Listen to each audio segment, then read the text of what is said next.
This has been 2 years in the making, everyone. The day has finally come. I am going on a 7-day commercial shrimping trip to show you what it's like behind the scenes, the life of a shrimper. Here in the United States, shrimp is the most consumed seafood on the market. But do we really know what it takes to catch them? On today's episode of Once a Stranger, I've been given permission to film everything on this wild-caught commercial vessel so that we can better understand this industry that most of us can only imagine. What we're going to do is go ahead and give you a tour of the Miss Key West. This is a 75-foot Desco built in 1976. This is our brine tank here. This is where all the shrimp are being frozen.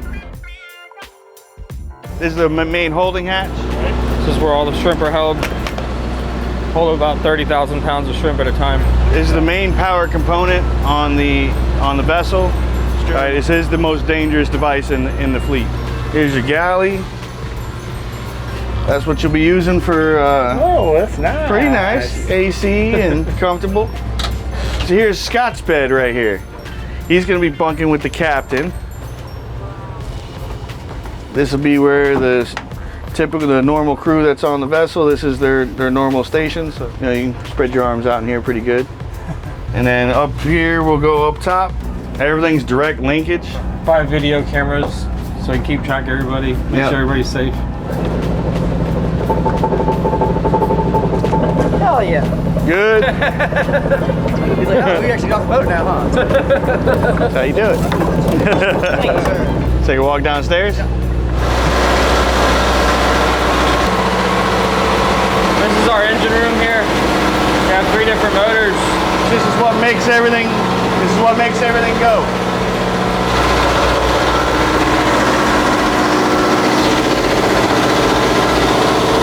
Push it forward, Danny.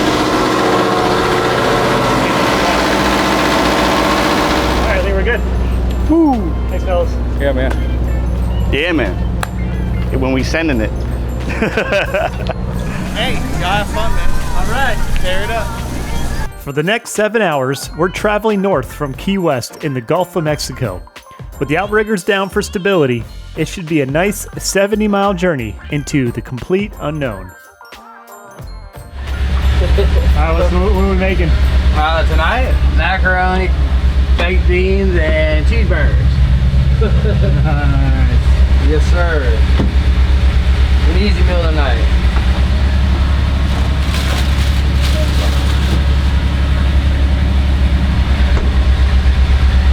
Because shrimp bury themselves in the mud during the day and actively feed at night, shrimpers start their workday when the sun goes down, while also staying up well past sunrise to get the job done.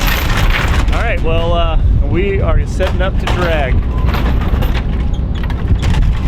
Now, what's going on up here? What's going through your mind? What you're looking for? Right now, just trying to get everything locked in. I just wanted to get a drag in. Maybe I could pay for the fuel.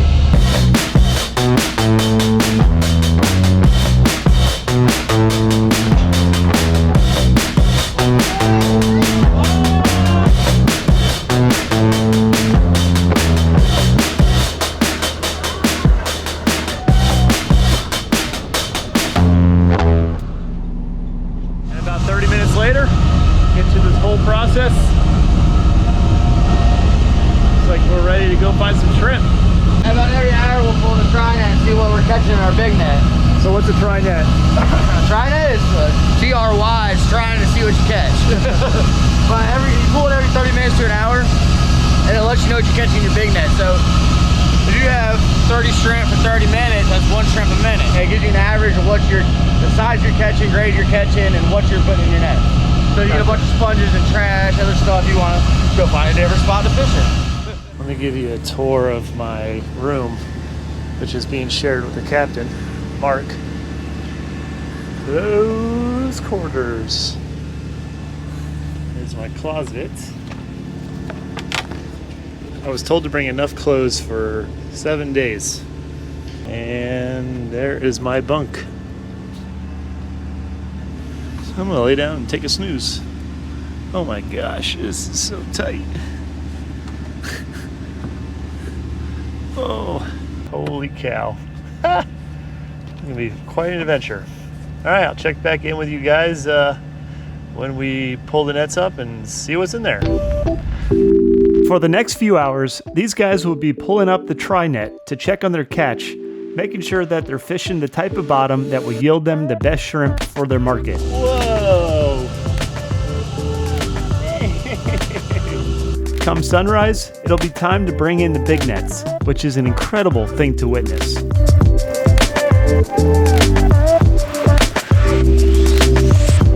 So these are what they call the doors. The doors help keep that net down at the very bottom of the seafloor.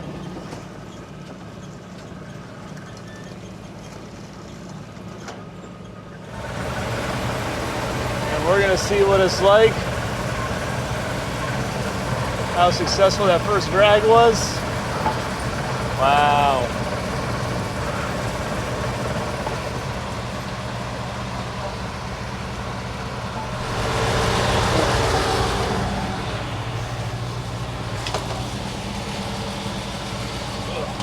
Let out there, dog. Too much? If we don't have to, we don't have to. Well, I'm gonna give it a second, see if she passes over. All right, so we're gonna wait a little bit. Oh yeah, usually on most We're gonna wait a little bit for the storm to pass. It's getting pretty heavy. Most times we just put right here on the way. You're expecting there to be like $7,000. No, I'm saying that's what it costs to make that rig. Oh, so the whole dragging rig, The whole thing, yeah. including the outriggers. No. So just the whole dragging rig is the net $7,000. itself, and the tickler chains, and the door chains, and the bag. Each side is $7,000. About $7,000 a Wow. side. What did this boat cost? $225. That's what they paid for. So to get into this business, we're looking at $500,000. Yeah, or more. You gotta put fuel on the boat after that. Groceries. Yeah. And if you pick the wrong captain, you know, that could put you in the hole quick.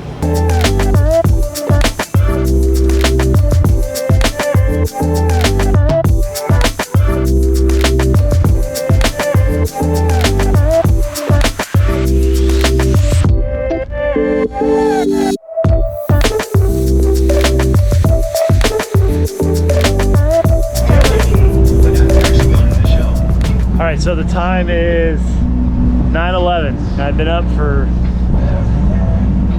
23 hours. Oh, 23 hours. We still probably have another 2 hours worth of picking to do.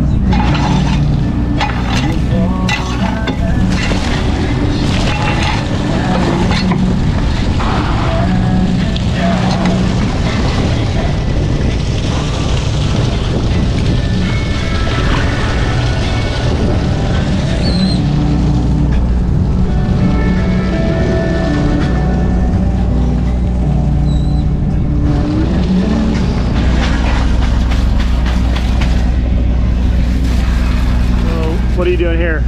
Getting my count on the shrimp.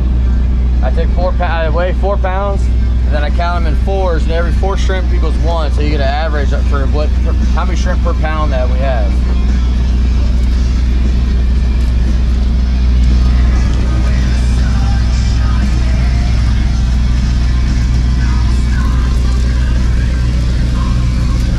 And 3 hours later, this is what you get.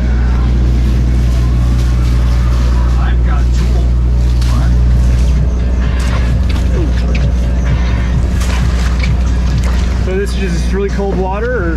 That's it. It's right here. It's probably about 4 degrees right now. Stick your finger in there. It's 90%, over 90% salt. Holy! That is like a weird cold. It'll flash freeze all these shrimp in about 30 minutes. All these frozen solid. Wow. And it will lower them down in the freezer. And then once it's down in the freezer, that's a wrap. Before we usually start cleaning up, it's all you just gotta move from there to there. It's not. There's a lot going on, dude. You're up long hours doing this. Yeah. It gets funner, I swear. time is now 11 a.m. and that means that the shift, let's see, started at like 7 o'clock, so 14-hour shift. Right? Am I doing the math right? 14-hour shift. Yes, that's time for food and go to bed. I'm gonna take a shower. They're gonna eat. This is the shower, and I want to show it to you because it's pretty cool. And I know a lot of you have probably never seen anything like this before. Voila! There's the shower. Not bad.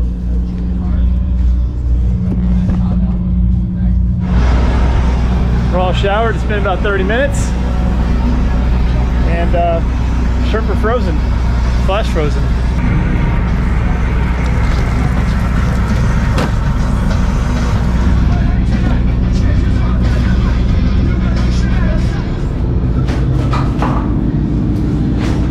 Wow. This is so cool. That is pretty much it. From start to finish. I know we didn't talk a whole lot. Kind of want to get the feel of things first, and then we're gonna go to bed. It's almost noon now, so that's how it works. So I'm gonna eat my breakfast burrito and go to my cabin.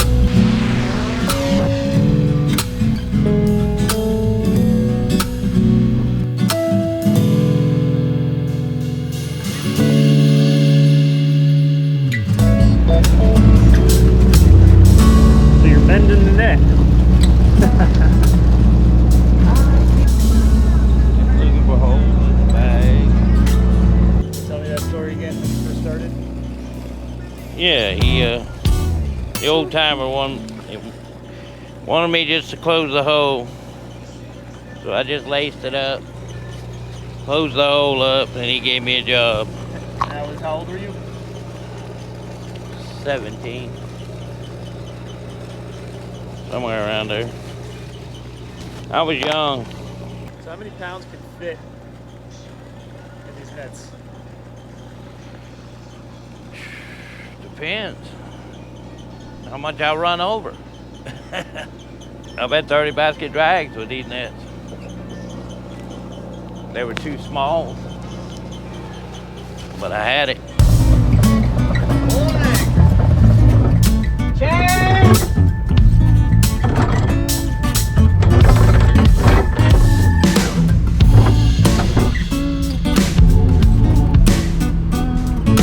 All right, now it's called trailing your bags back. It's letting everything go back with the boat and gear. It lets you know that all your turtle shooters, your nets, everything are straight. Make sure they always want to sit flat on the water like that so they don't roll over, because they have to ride a certain way. So what we're doing here is riding this back, and I'm hooking a sugar line to it. Your sugar line is it's a line that runs between each side of the nets to keep them together. This is your sugar line here. It's the only thing that keeps one side connected to the other. And then throwing these loose. Now everything is dragging or set up behind the boat and makes it where you can see that everything is straight. You can see all the way down your net, see how there's no twists, no rolls. Everything has to be precise. These are friction.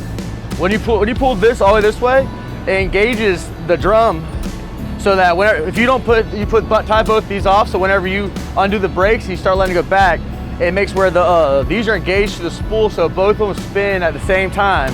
So if you don't have this pushed over, they'll free spool. So you can do one side and the other, but when you put both of them, it makes where everything's unraveling equally. That's about it for now. The last thing to do is trusty old captain comes back here and he winds everything out.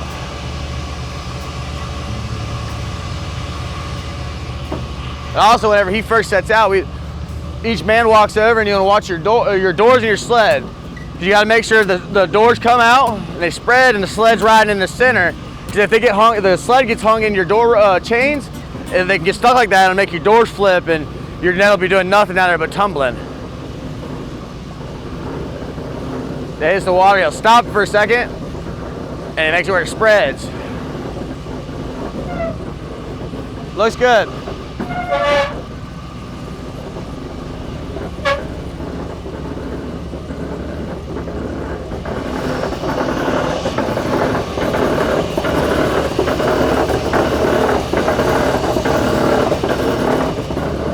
For the next 6 hours, the big nets will be in the water. We got here What we got for dinner? pork chops, green beans, some egg noodles, and gravy. Chef David. Boy RD. Sometimes your first try of the night, the sun's still setting and everything's still coming to life down there. So your first try necessarily don't just depict exactly what you're gonna have. You know what I mean? Like the next one there, we go on the same bottom. You just do that try on and make the same run back the opposite way, and have a couple hundred shrimp. But then after the sun gets nice and down, but they don't like it when the sun's up.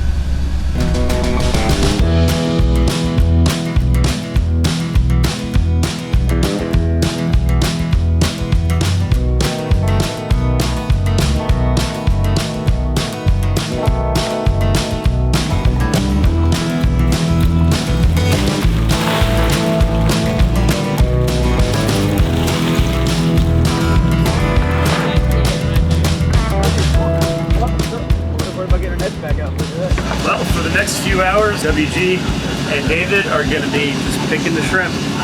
And then they're going to, like I said, get another run in about 6 hours. I'm heading to bed. I figured I'd share some thoughts of mine from this experience so far. First one, sleep schedule. Wow, that's something else. I was exhausted all day. This crew, they're a great team. Everyone gets along. They're just a lot of fun to chat with. They're very kind. Oh, hey, dog. Want to come up? Oh, look at that. Now she's getting comfortable. Huh. Oh, really? All right. Anyways, but man, it just feels great being out here, especially when the water is really calm. The weather's good. Air conditioning is great. Thank you, crew, so far for an incredible experience. Man, 2 years in the making, and I'm finally getting to hang out on a shrimp boat. And then I got a dog in my lap. All right, well, I'm gonna get some shut-eye. Good night, everyone.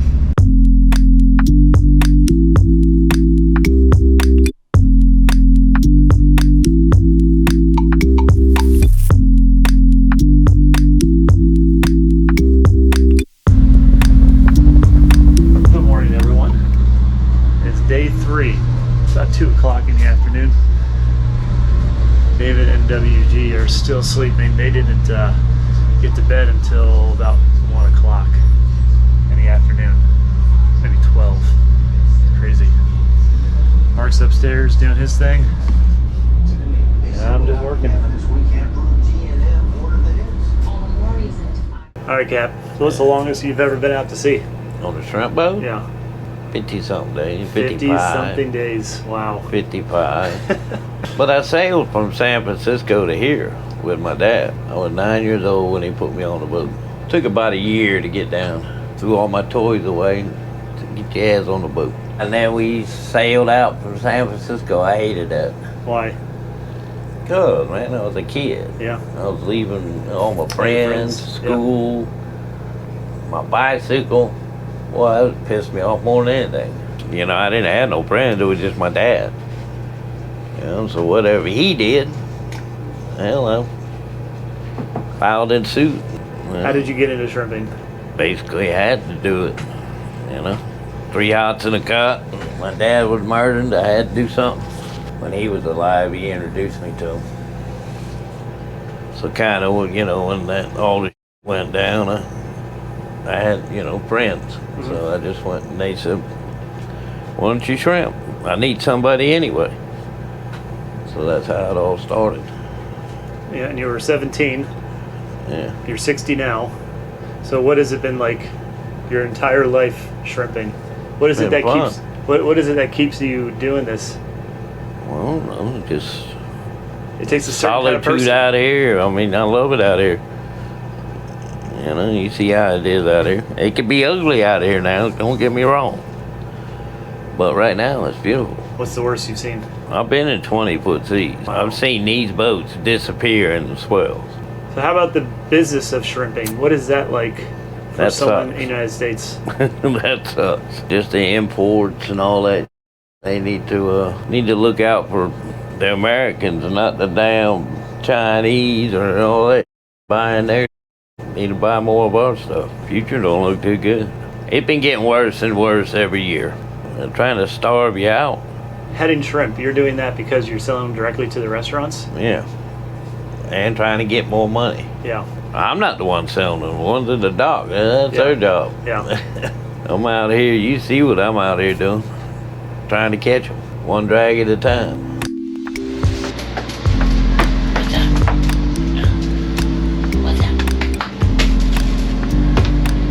Go get them up. Go get them up. Go wake them up.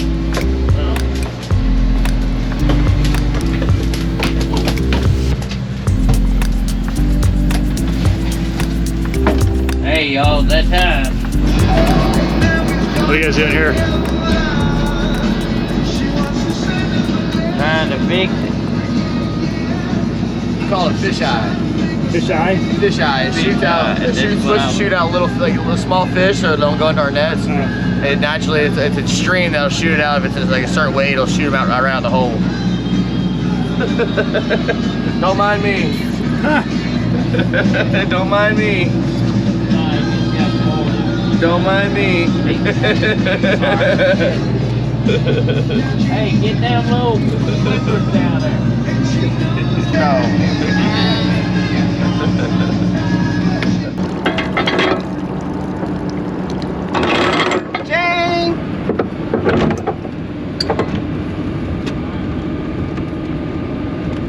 Now keep.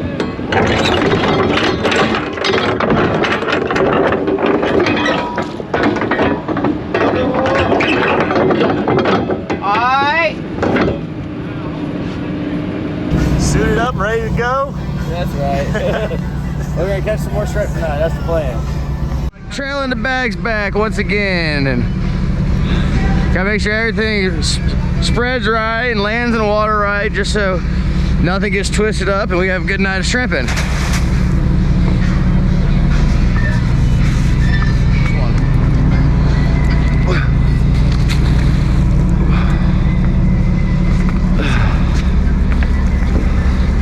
All right, they're all stretched back now.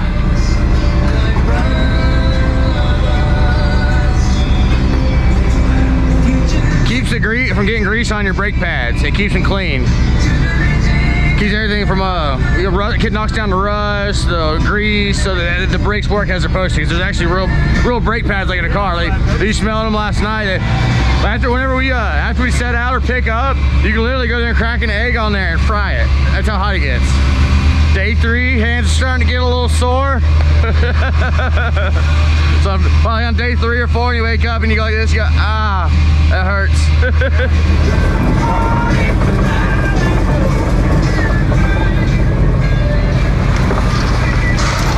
Splash. There is so much tension on this boat right now.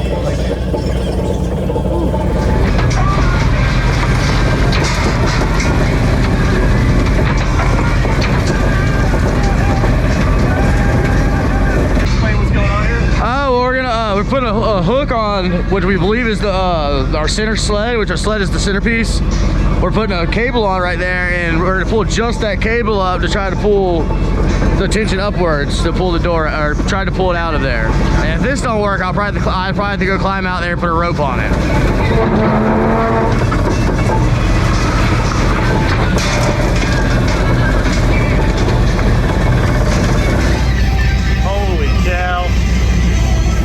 Up the whole thing to make that door free, get that door free.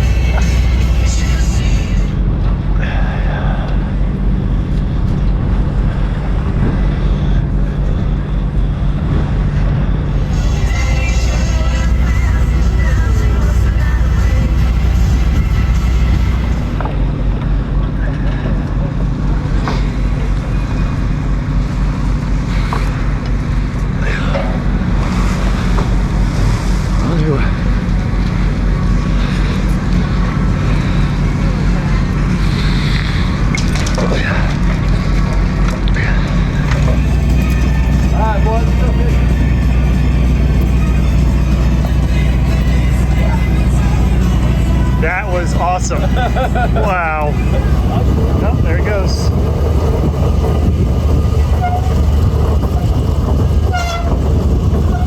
How many feet of line do you have going out? I think in bridles are over 300 foot. 300. And I got another. I just do it by eye.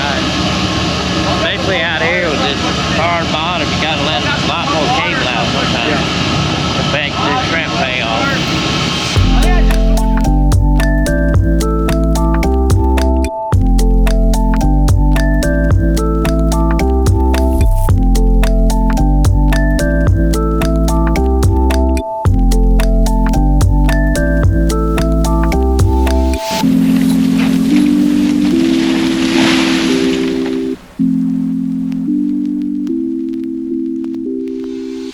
Time is now 6:30 a.m.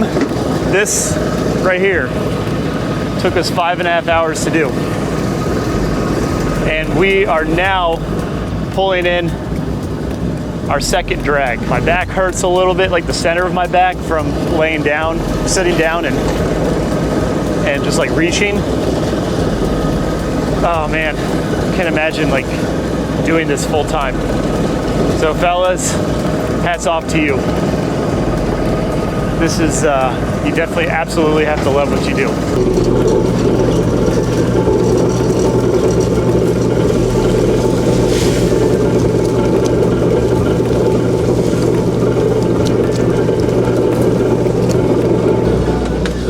You're not too sure you're ready for a light day? Did your head get bigger? Yeah, I think so. That's what she said. It's currently 9:30 in the morning. We've been up all night. Yeah. We're still going. Probably 2 more hours worth. What keeps you going? I like being out here. To me, it's just another day. I'm out here picking shrimp. I know, man, I'm making good money, enjoying myself. And to me, being on the ocean is my peace. But as far as commercial fishing goes, it's pretty much the basic as what most men think of this industry is that we get to feed the greater good of our nation with a protein that's sought after and getting become rarer and rarer to find. And in return, that is the fuel that helps drive the workforce for our great nation. What can a like a ballpark figure a deckhand make? It's been a slow. The past 2 years have been kind of slow, but I mean, I've made over $100,000 in a year. Wow. I made $104,000 my first year on a shrimp boat. But that was a whole year of nonstop fishing. I was out in the ocean more than I was on land. We'd come in land, we'd be in for we'd unload, and then we had to take like 2-3 days off, and then the boat was loaded and goes right back out all year long. I've had many years where I made $70,000 and $80,000 before. What would you like people around the world to know about the shrimp industry? What would you want to tell them? Don't complain about seafood prices. Yeah.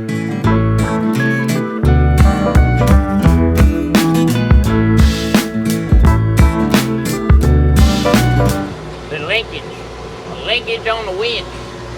Trying to fix it. That allows the outriggers out. Well, when you move back and forth, it's like in the middle and it's stuck. I can feel like I'm kicking on it. Yeah, I need to see if it's moving it down here.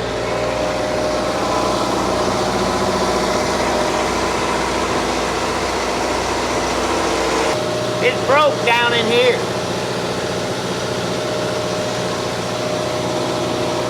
I guess we'll put this belt on and we'll just crank it up, pick up, shut it off.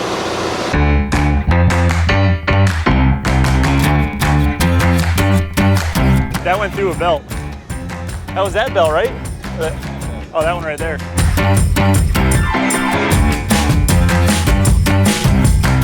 So what is your favorite way of cooking shrimp? Probably the classic fried shrimp. Right, yeah.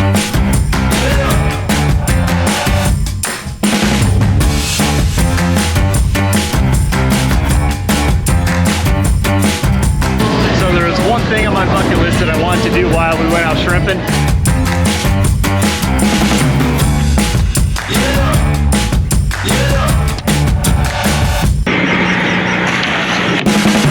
Day 5 and 6 went great. catching a grand total of 3,500 pounds of Key West pink shrimp. These guys are exhausted, but because of the amount of fuel they have left on the boat, they're going to stay out for another 3 days, which a 10 to 12 day trip is pretty common for this boat. As for myself, I got to ride back to shore to finish up some personal business. But hang tight, because what happens when they get back to the dock is really something special. This is currently the only active shrimp boat in Key West, and the owners of the Miss Key West are committed to bringing the spirit of shrimping back to the island, which has been gone for 30 years. Explain to me what is going on right now. We are doing a low country boil and we're giving it away to the public. And that's pretty much as like a community service for us to generate, you know, a good PR and a good relations with the community and establish like our, you know, what we're doing here. We're bringing fresh local seafood back to the community, affordable, you know, chemical-free products that was historically a big staple of the Florida Keys. You know, so we now currently operating the only shrimp boat in Monroe County. So we figured it'd be a good idea when we come back to the dock to at least get the community involved in, you know, the whole presentation and, you know, what we're trying to facilitate here, you know. And it's a beautiful thing. Yeah, it is. It is a beautiful thing. As you can see, it is working. They do this every time they come back to the dock. And it's nothing but smiles for miles. So it's an amazing thing. Danny? Yes, awesome. sir. Awesome. Thanks for experience, That's man. an awesome thing, buddy. I appreciate you. Yeah, that's wild, man.